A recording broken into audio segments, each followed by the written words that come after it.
you've definitely learned how to kind of almost like set yourself up with like the strategies that work. Like what have you found that helps in those moments? Like do you just kind of have like a mantra that you say, or you do just pep talk and then you're like, all right, after this I know not I'm going to go shut off from other people. I need to decompress, gain my energy back before I go out. It's very situational for me. Like, it really depends on the day and the instance of like what's going to make me feel more recharged and feel more regulated. So it depends. I mean, right now, I think that I don't have that many like set coping mechanisms that I like and that I go to, because right now I'm still really trying to figure out what's my baseline, like what's going on, and like what what is happening. So like I have been a lot more focused on my awareness and learning like the physical signs of like, okay, I might be feeling like I'm about to shut down, or I might be having some overwhelm. Like I need to kind of like, these are my early signs. Like I've been focusing on that. But I mean, sometimes like I always have my dogs to like go and co-regulate with, or water can be regulating, like if I take a bath or a shower. Talking to friends, sometimes I just need to like call someone and yell. I yell a lot. I'm a very I mean, sometimes it's the best release of energy. Just we all have those days. It's like exactly. talk about, I gotta talk loudly, maybe it's yelling. Yeah. Okay. So the next thing I want to talk about, we're gonna switch gears a little bit, but you've been like really churning out these training modules for your work and just in general for you as you're stepping into this coaching and consultation space. I'm curious if at this time, like, have you experienced where you're like, all right, I got to start setting some boundaries as a creator? And I'm not going to define like whatever boundaries mean to you. Yeah, I've had a lot of good models for that. I think in the SLP community, we're always good at like sharing our strategies and saying what we do, of course.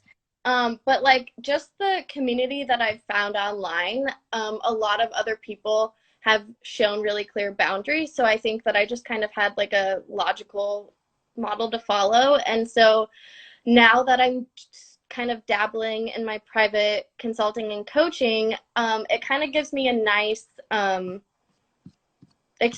extension of like, I'm not just setting a boundary here, like here's an option. Because it's like there are days that I will spend all day on my phone responding to paragraphs and paragraphs and paragraphs in my DMs, and I'm happy to do it. Like I'm always happy to do it, or I just won't do it, honestly. Like if I don't want to do it, I'm not going to. So I'm just very direct with people. If they ask me a question or ask me about, whatever thing, I'll just either give them their answer or be like, you know what, sorry, but because of this, I'm not going to. And I just like try to be as direct and transparent as possible. And most people like respect that, and will either just be like, okay, sounds good, or maybe they'll schedule a meeting with me, or um, yeah, I just say what I mean. And if people don't respect that boundary, then like I'll I actually haven't really had that problem yet. So, Going to say, I think that um, in general, a lot of our culture, like we do get like I've spoken about this with many other therapists, like we're afraid of like saying no to things. But one, you need to because there's only one of you and that you have to preserve your mental, physical well-being. But two, a lot of times when you say no, it's not as bad as you think it's going to be. Like you're saying, like I actually don't know if anyone's ever pushed back on that because I think there's a level of like, oh, okay, like we can accept that. We can accept like, oh, not now, like maybe later, or can you reach out to me during this time or set up a calendar if it sounds like something that's like more intensive that you can't just like text it all out. It's like I need to have a conversation. And I think people can understand that. It's very relatable. All right. My next question then is what lesson took you the longest to unlearn? hmm, hmm, it's an interesting one. What took the longest to unlearn? I think that the biggest thing that I struggled with in the beginning of my whole like Instagram autism endeavors was really just like owning my perspective and being like, no, I'm an autistic adult. I don't care what certification you have. This is what I'm saying. You have to listen to me. Like that piece has been really nice to like let go. It took a lot, and I think um like the support from like you and the rest of the speech paths that I've been connecting with online, as well as especially the autistic community online, just like really gave me kind of like this space to figure that out and be like, no, actually. So like now when people ask me at work, like, oh, do you have any certifications? Do you plan to get certified as like an autism specialist? I'm just flat out like, no. No, you have lived experience, which is You to be certified, but I invaluable, and not everyone can be certified. And yeah, it's interesting because part of what we do, like we always say, parents are experts on their kids because they're the ones around their kids all the time. Imagine as the kids get older, like IEPs, right? In the schools, I think it's 15. Like you have to start. I mean, I feel like it should be maybe even a little bit younger, but at 15, it's mandatory to have that student at the IEP meeting weighing in their input about how they want to move forth with their treatment plan. So it's just like we do give weight to all of these different individuals. So it doesn't, I feel like it just makes complete sense. That's like you are an autistic individual, you have the lived experience, you should be the expert. Like there shouldn't be credentials around that. Um, exactly. And I think that myself especially, like I in the last few weeks, I would say, have really fine-tuned my confidence around that because it's like the more I talk to, other people of all professions in all realms, it's like I don't know, I forget sometimes that I know as much as I do. And I'm like, oh, we don't all know this. Okay, we don't experience these things. Weird. Totally thought we did. And so it's like I I don't know. It's just like fun to have the confidence, but it's also really nice, I think, for me to like I also lean on my degrees to give me that confidence because it's like as speech paths, like we are taught a lot about autism, whether or not like certain things hold up to the day and age with the autistic community. But like I feel very comfortable in that I have that education to back it up and I have the experience as a therapist. I have experience of those things not knowing I was autistic, and now I have experience of these things knowing I'm autistic. And so yeah, I think being allowed to own my perspective has been really fun. yeah, and I almost think as you speak to more and more individuals, I think you're going to gain more momentum and empowerment from it because like you were saying, you're going to start recognizing, oh, okay, this is not common knowledge here. And I think that at first it's almost like, well, like, okay, where do I start? Like, what can I share? Like, because you this is your lived experience, so of course this is how you see the world. And so as you say things, you're probably like, well, maybe this is just like a reference, like a framework that everyone has that they're working off of. But the more you're speaking and you see the facial expressions or you hear the feedback, you're like, gotcha, all right, so this is what I need to dig a little deeper and explain. And I feel like that's what you've been doing with your videos. It's like you probably have been having conversations and then recognizing like, okay, this needs a video to clarify some of these things or this and that. So yeah. Um, I don't, can you see the comments from Um, people? Sometimes my guests say they can't see, and I want you to know when people are talking to you. I didn't, but now I can. Okay, Okay. let's see. Um, Connecting with Allie. Allie, she says it's so valuable to give that perspective. Yes, yes, yes. Um, and then someone says, another Allie says, hi, thanks for sharing your story. I'm just wondering what was the turning point for you in deciding to get assessed for autism? That's a good question. So, funny enough, I like didn't really have to decide. So, I during my peak burnout at the end of February when I was working in that hospital job, at this point I knew I was autistic, but I hadn't like pursued anything yet. And I wasn't even like at the stage of thinking about that as an option. I was still at the stage of like, holy shit, am I allowed to be a speech path? Can I do this job? What is going to happen? Did I just waste my whole life with this degree? Like, and obviously I love speech, like, but like that's what I was focused on in those couple weeks. And then I incidentally was finally nudged to set up therapy appointment. So I had an intake appointment with a psychiatrist who, in the very first appointment, after reading through like my case history and talking, she pretty much like brought up the diagnosis on her own, and like we talked it through and things. So like I didn't have to seek it out at all. I'm sure that I would have eventually, but I'm really, really happy looking back that the official diagnosis kind of just like fell in my lap. Yeah, that is, I mean, I feel like it's got to be pretty interesting to work alongside because I mean, we've had this conversation, so I don't know how much others knew, but you felt like you really connected with the autistic kids on your caseload. Like you always were drawn to them, they were drawn to you. And so I feel like that was one of the things that you've kind of discussed where you're like, huh, like I really relate to what they're like. I'm I doesn't everyone. I get it. Like it feels intuitive that you would make these modifications or accommodations because you're like, I personally would rather the light be a different way too. Or yeah, don't do that. Don't make the kid look at you or whatever. I don't know.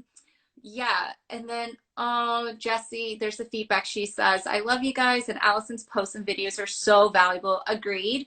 I put so much more emphasis on what I learned from the autistic community than what I learned from a textbook. Yes, yes, yes. Okay, so the next question, which you chose, there were a series of questions, and I wanted Allie to pick one that really spoke to her. It was, if you can travel time, what's something you would say to yourself a year ago? Oh yeah. I always scare my guests. They're like, what did I pick? They're always like, I know I picked a question. I don't remember it. I picked it, that I was gonna like kind of roll my eyes at myself for picking it, but it's fine.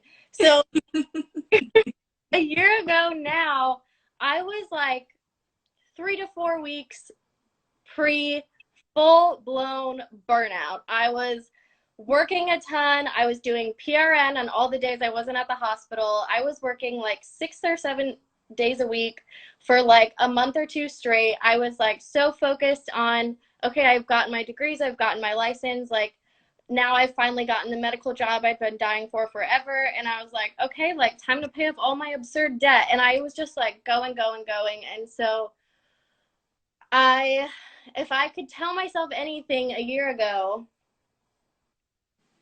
I honestly, I don't know why I picked this, because I don't know what I would say. Me a year ago wouldn't have listened to anything that I had to burn out. I had to figure it out, and I wouldn't have listened to anything. I Yeah, don't know. they're like, I could go back and say the things, but she's not gonna listen. I knew what I was gonna do either way. So I mean, everyone in my life, even my coworkers at the time, were like, "Why are you working PRN? Take your days off. Like, what are you doing?" And I was just like, "Well, this is what I do." I don't. I love it. So you would maybe go back to like, yeah, try to have a conversation with yourself, but then also recognize like, yeah, she's gonna march to the own beat of her drums. Like we're just gonna like try to tell her, but it's fine. Yeah, exactly. You're, No, I should have said was go establish a primary care doctor. That's what I would have said. oh, I mean, honestly, that is like, it's hard. Like, I feel like establishing and keeping that up and maintenance, like, this is the month that I'm personally making it a goal to go get my eyes checked, get a physical, all those things. Cause I really just, I find those like very like a chore and like like it's just very painful, but it's so needed because when something happens, you're just like, shoot, where, like, who do I go to? So Exactly. yeah, I get it.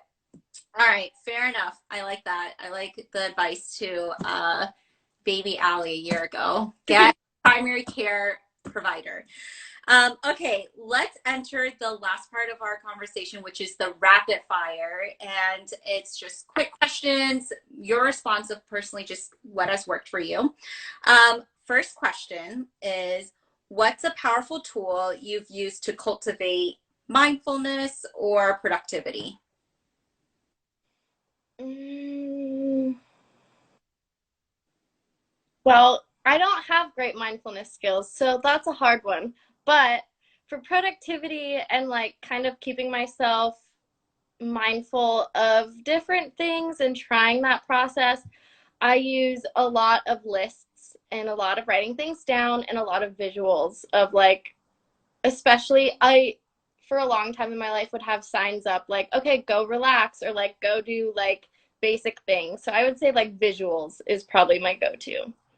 I like that. Visuals are so helpful. It's just like a good reminder for whatever. I mean, we use it for our clients all the time, but personally, I mean, planners are a version of that, right? And I live by my planners and my reminder apps. Um, I need things laid out, or else, it's not real. It's not happening. Okay, favorite podcast or book? Well, Do you have more than one? Is that why it's hard? I'm a reader right now. I haven't had the ability to focus on things like reading in a while, especially during COVID. But I would say for podcasts, my favorite podcast, I'm very much into like true crime. So one of my favorite podcasts is Dr. Death, one of the Wondery ones. And it's really interesting. It's similar to like Dear John is also by them. So if you are a true crime person, go check that one out. But that's not We speaking. have a handful of SLPs who come on here and say they listen to true crimes. I gotta be honest, I can't. I've tried, and it's just too scary for me. But I do enjoy hearing how it's like. It's interesting that there's like, I feel like the people I've interviewed, it's either like Brene Brown, like very inspirational, or it's legit true crime. And I'm like, whoa, like the spectrum in that, like wow. Yeah. I know. I mostly, if I'm gonna listen to a podcast, I'm either listening to true crime or I'm listening to like myself or like a friend. Like mostly, a lot of my autistic friends online, a lot of my Instagram friends are like speaking on things, or a lot of the speechy friends. Like I listen to those and I listen to true crime. Nice. I like it. Okay, next one. Your go-to affirmation is, what is something you constantly tell yourself that uplifts you? Hmm. I feel like I had something in my head for this, and now I can't remember it. Um, I think it's really just the word why, I would say. Like, that's something that every time I talk to parents or talk to someone and they're like, okay, but like, what's your advice for me as a parent to an autistic kid? Like, what's your like one takeaway? And um, I think it's just the word why. Like, ask why kids are doing something. Ask why they don't want to. Think about why. Think about why you want something. Think about why, like, thinking about the why for, like, all the different contexts for things um, can go a really long way. And being autistic, like, there's a lot that I do in a weird way, apparently, that is just how my brain works and what makes sense. And, like, a lot of the times it's more efficient than, like, the dumb way that I didn't want to do. And so just asking people why and asking myself why, like, why do I feel this way about the thing I just read? Or why do I feel this way about that email? Or whatever. That's my go-to. I like that. That gets the heart of everything, right? I feel like um, that's just a wise go-to question for anyone to consider constantly to make sure that we're not just doing things for the sake of doing things or yeah, because like it really is getting back to the heart of the purpose or why or our what we're seeing in that moment that really resonates with us.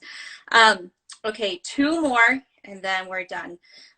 Rest is, so complete the sentence. Rest is blank. Difficult. I never had a good time sleeping. I've always had a really hard time with sleep. And then rest in general, like resting my body when I was an athlete and resting myself when I was working multiple jobs. And I just would opt not to. I would just be like, nope, I have room in my schedule. I'm going to fill it. So rest is hard. I've gotten better, but it's still difficult. Girl, yeah, I know. Like just hearing your lead up to your burnout, Yeah. you are like I really don't know how you sleep because it's like go go go go go and like physically, mentally, emotionally, everything. All right, we're gonna work on that. Like on the sidebar, like you and I are gonna work on resting. We need to work on that. I think there's ways.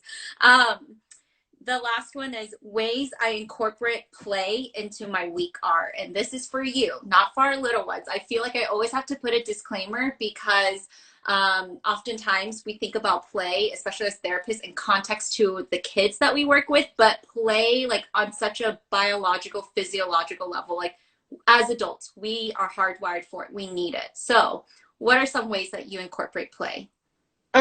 Definitely my nieces. We have my partner and I have a handful of nieces, and a few of them are in the live near us. And so when I have time to see them, playing with them nonstop is super fun, of course. But also, I would say that I have a hard time escaping play in my life, given the fact that I am with Kella, who is just like constantly in play fun mode, and like she really brings that out of me, who's always been a very serious person. And she also works with kids, so I think between the two of us we maintain a lot of play, which is fun. Like I'm not really a person, as you can guess, who like prioritized that for a lot of my life so far. So yeah, I have plenty of outlets for play between her and the nieces, and also my two dogs and my cat. I'm fair enough. That is a lot of like, yeah, different people that can bring in all the right, like, I mean, kids especially, like, that's why I love pediatric SLP is like, they don't care what you're going to tell them. They're just like, how are you going to play with me? Are you fun? Like, I assess how cool you are based on how silly you can be and how fun you can be. So, yeah, definitely. Oh, all right. Allie, we are done with our conversation. Is there anything else that you feel you want to share before we say bye to the people? Um, I don't think so. I have like a lot of I feel like I could talk a lot about masking, and I think that that is something that I will be hopefully making some videos on soon. It's hard to pin down because it's such a broad thing and it applies to like every facet of my life. Yeah, so it's interesting, but I would say to everybody who's like watching and listening and kind of following along, my thing that I'm really working on right now is getting people to start talking to people that they work with about identity first versus person first language. So um, I will just say that I encourage everyone to reach out to people they work with and start that conversation. And if you need backup, I'm here. I like that. Kind of like a mini challenge, like have it's a ripple effect and it truly takes a village to make a difference. And so if we can even challenge each person who's watching this to talk to three people about the identity language, that would make a difference because yes, again, coming from someone who, like, I worked at an autism center, that was not promoted, that was not spoken about. And the way we write reports, and then that report gets disseminated out into the community, and it goes to schools, goes to private clinics. It's part of the medical history, so it stays with that individual. So I think it is powerful to start this conversation. Um, all right. Well, thank you so much, Allie. I had so much fun. I'm looking forward to seeing more of your videos. And yeah, as you learn more about different parts of you and like masking and all that and details. Like I'm just excited to be on your platform and your community and follow along. Yeah, well, thanks for setting this up. I'm glad we finally got to do it. I know. All right. Well, have a good night. Get some rest as much as you can. And we'll talk soon. All right. All right. Bye, everyone. Bye.